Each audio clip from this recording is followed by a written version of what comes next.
Hey guys, this is Cap from Nerdy Show. Colin from Nerdy Show. And we're your hosts at Nerdapalooza 2013. If you're just tuning in, welcome. That was Under Polaris. Yes, and very exciting. His story is that we're going to interview them on the next segment after we see Sci-Fried, but he's the Mega Man of Nerdy Show. Nerdapalooza, sorry. Yeah. Well, he's a guy who's been. I've seen him since 2010 at the very least, if not like 2009, maybe. A dude who's dressed as Mega Man consistently every single year. Yeah. Every single day, I think. Yeah. And last year he was the Tron Mega Man. Yeah. That's awesome. Good for him. He's known. His name is known. He's very known to the Proto Men. Yes. Well, was Ringo wearing his helmet? I think Ringo was wearing a helmet during the Proto Man. Yes, Ringo was wearing his helmet. So that was the helmet. Yeah. Is he the ringer? No, he's not the ringer. There's a tale. Many years ago at Nerdapalooza 2010, a terrible thing happened, and the Proto Men could not play in full. Panther was down, and this man stepped in actually from Under Polaris. But also there was a character named the Ringer, who was a young dude who was playing a piano in the hotel ballroom, playing the Proto Men. And when they heard their own song played in their time of dire need, and he came there. So the legend of the Ringer is still told in these parts. Yeah. We don't know who he was. We've never seen him again. Yeah, we really don't know. He rode off into the into the darkness. We have absolutely no idea. So Ringer, please call us. We're worried. We don't know if you survived the night. He's gotten transformed by Dr. Wily. That's what happened. That's more of a Robotnik kind of thing to do. He's got the robotization thing. No, he turned him into a bad guy. Now we're fighting against him. He was a man, but he was a man. Awesome. Oh, come on. So we're while we are waiting for Sci-Fried, we actually have the returners. And I'll cap them. Okay. Oh my God! Come on, guys, come on. This is the center right here. Okay. Yeah, we got to get nice and cozy in here. And we only have one mic, so we're going to have to pass it around and be real friendly. And if you got something to say, just let me know. Okay, guys, that show was amazing. What an incredible way to, for more or less, kick off the day here at Nerdapalooza. Introduce yourselves. I'm Lauren Leibowitz. I play flute and sing. I'm Wedge. I play keyboards. I'm Andrew Danger. I play bass. Yeah. John, drums and vocals. Mike, guitar. Okay, so, guys, your set list was great. I mean, such a diverse collection of songs from all across gaming.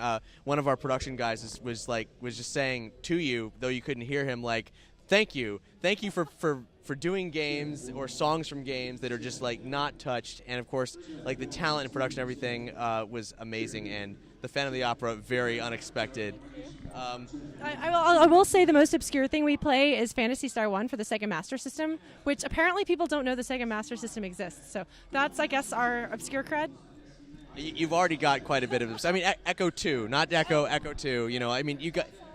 That's all Wedge. Let's talk about, I guess, your repertoire and your band's origins and everything, and I'll just let you guys pass the mic around and tell your story, because otherwise it's just going to be me like, blah, you're so good, blah, like I've been doing. Do as you will. Okay, I guess, so me and these two guys were in a band for several years together, and like we all kind of decided we were going to go in our own directions because we all had things we wanted to do.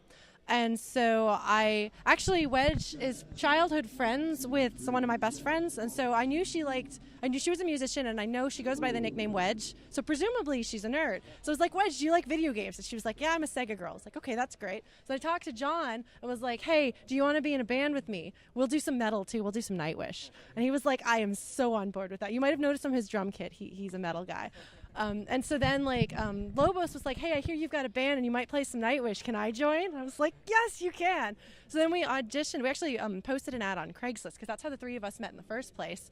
And Danger answered and was amazing. Now, your story is that you used to be a bassist, taught yourself to drum on Rock Band, which is like the coolest thing. And then he like had his punk band drumming, and he like saw our ad and was like, I used to play bass. I like video games. So he learned Searching for Friends and the battle theme from Final Fantasy VI, which are like really hard bass parts, and showed up and like kicked ass. Are we allowed to swear? Yes.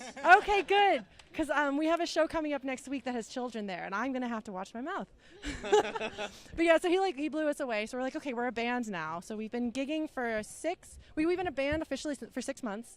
This is our 6th show. Wow. Okay. This is our 3rd time performing Phantom.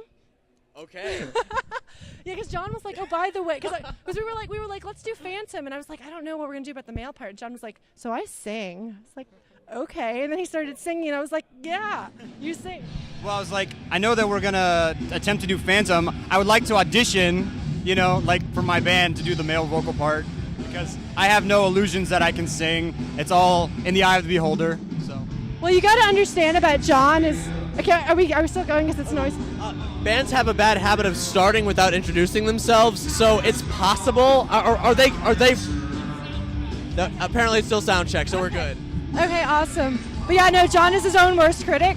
I think it's great. We've got a good mix of people here who get like nervous and are like, oh my god, and people who are like, nah, it'll be cool.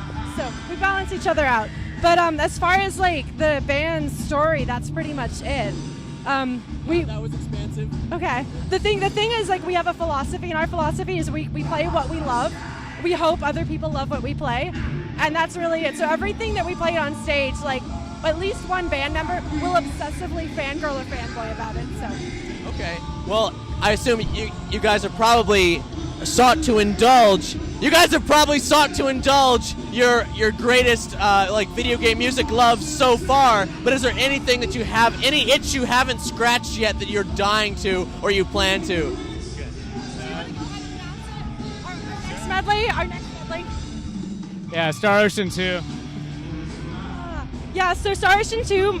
So I'm in a costume. My sister and I have dressed up as almost every character from Star Ocean 2. So I was like, so Danger, what's your favorite game? He's like, I don't know if you've ever heard of it. It's called Star Ocean 2. And I was like, yeah, I've heard of it. So that's going to happen. It's going to be fun. And then the medley, medley after that is something that I'm excited to do because it's going to increase our range, I guess, as a band even more. Can I say what it is? It's going to be a cartoon theme song medley. So that's really cool. Any particular era or? Oh, early 90s. I mean, we're early 90s kids, so yeah. Very cool. Yeah. Very, very cool. Stick around after the interview. I might have something to talk to you guys about that will intrigue. And that's for you guys to know about later, maybe. Okay. Let's see. So you guys, 6 months. 6 months. You've been in previous acts, though. Yeah, the 3 of us had been together, and then these 2 have both got music experience playing in bands of their own. So we're new to each other as a collective unit, but not new to music and not entirely new to VGM. Although these 2, this is our introduction of them to the VGM scene, which has been really fun. So, do you guys like it? Love it. It's awesome. Yes, it's awesome. The first show that we had, they were like, are all these people for us? They're all cheering about Final Fantasy VI. I'm like, yep, you have found your people. So it's great. Like, I honestly, the VGM scene, like, I actually never played in a band before VGM bands, but I can't imagine anywhere else in the world being so supportive and fun and nerdy, and we can all just geek out at each other about things we love, which is like the best thing in the world. So.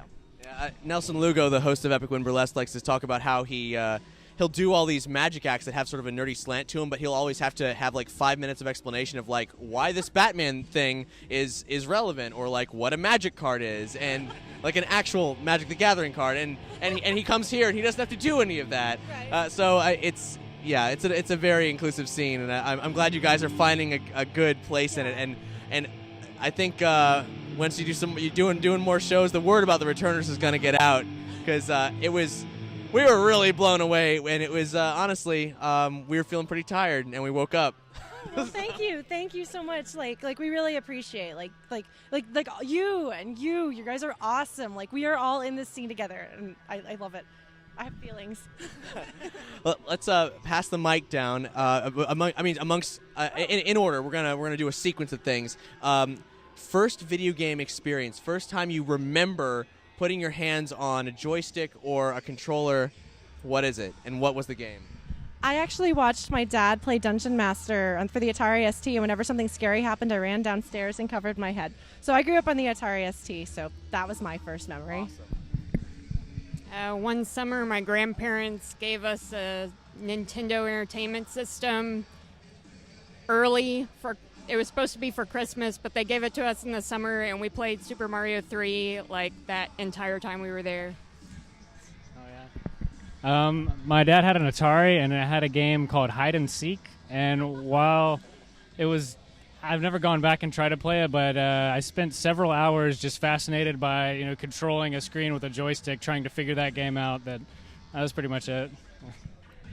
The first system we had was an Atari with a ColecoVision that plugged into the top of the Atari. So I had both, and I want to say that the first one was like Berserk, but it might have been Popeye because I really loved Popeye as a kid. So it's one of those two, but I can't remember exactly which one. I'm pretty sure it was the trio NES cartridge that had Mario Brothers, Duck Hunt, and World Class Track Meet, and World Class Track Meet was amazing. Huh? Nope, there was a 3-1. There's a 3-1. We had the power pad and everything, and we rocked that. Awesome. Very good answers. What's next for the returners? Oh, well, we've got a Halloween show next weekend at a video game store locally. If you're in the Texas area, it's Game Over Video Games. We love them. And so we're going to be playing a show, which is the one that I can't swear at because there's going to be children. So we're going to be dressed up. We're going to play everything we know, I think. So we better remember how to play Phantasy Star because it's been a bit. But yeah, and then after that, who knows? We've got a show coming up in November locally. We're kind of focusing on local. We're going to hopefully be recording at the end of this year, beginning of next year. So we were going to do an EP, but our timeline got pushed back. So we're like, why don't we just make an album? So, yeah. That's cool. Well, I mean, Austin is a pretty great place for music in general, and also a great place for video games because Game Over Video Games is one of the coolest, privately owned video game old school retail stores that there is. They do a lot of community events, and I mean, I'm in Orlando and I know about them. So what do you think? But what's Austin? I mean, Austin's a general music scene is very good. How have they, in your handful of shows so far, how have they felt about video game music, or have you been specifically at specific genre shows where you're going to have the audience immediately? So do you guys mind if I keep taking these questions? I talk a lot. Okay, well, so we've played downtown shows, and then we've played shows at some local. So Game Over Video Games actually has a thing called Classic Game Fest every year, and this year they've expanded into actually being in a convention center. So we played there. That was our second show, I think, and so that was great because it was a targeted audience. And last month we played at another local game school program event. But when we play downtown, a lot of the people that come are nerds. But I know, in the past, having played with our previous band at bars, one of my favorite things is we used to play a Mario medley, and there was this, old, aging biker guy, leather stuff, jacket and everything, and we're like, we're going to play Mario, and he's like, fuck yeah! I was like, all right! So, apparently, video games reached more people than I thought, so, but it's good. Yeah, it is good. I guess the world has changed, and there's just no barrier anymore. Everybody can relate to Mario, at the very least, yeah. So there's that. Have you guys been at Nerdapalooza the whole time, or you just get here? We got here generally Friday night. Her flight got delayed, so we had to go rescue her at 2 a.m. But yeah, we've been here the whole time. Cool. Well, let's do another pass down thing. I want to know what's the act you guys have been most impressed by? Random Encounter. Not that I'm biased and I love them to death, but their show was incredible. And honestly, when Brent came out on stage and they did the Katamari thing, I was just like, I'm done. It can't get any better than this. So. I gotta go with They Might Be Giants. I was really looking forward to seeing them, and I'd never seen them before. Just love them. This is the first time I've seen all these bands, so it's really hard to decide. I'd say between Lords of Thunder and Random Encounter, really great shows. I actually haven't got to see a lot of acts because this was my third band that I played with this weekend. So I was really tired after yesterday, and so I haven't got to see many acts. But I would have to say Lords of Thunder. I really like that band. Good job.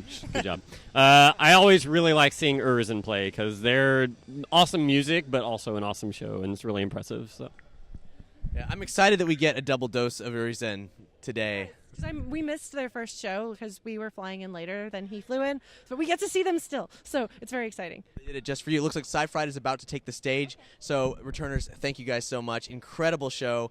And where can they check you out? The-returners.com, or if you look on Facebook, The Returners VGM, that's us. We're also on Twitter, but I don't remember that because I don't use Twitter as much. But yeah, look us up online. The rest of it is all there. Come say hi. We love people. Cool. Yes. And by the way, if you missed these guys, we've logged everything on YouTube. You can see it in the coming weeks on Nerdy Show's channel on YouTube. So, I believe Sci-Fried is taking the stage. We're going to cut over to Sci-Fried. See you next time. Thanks for watching. Be sure to check out the rest of our live stream from Nerdapalooza 2013 for more awesome performances and artist interviews. And if you like what you saw, click like and subscribe to Nerdy Show's channel. Also, be sure to check out all of our podcast programming over at nerdyshow.com. From comics and video games to science and technology, if it's geeky, we've got you covered.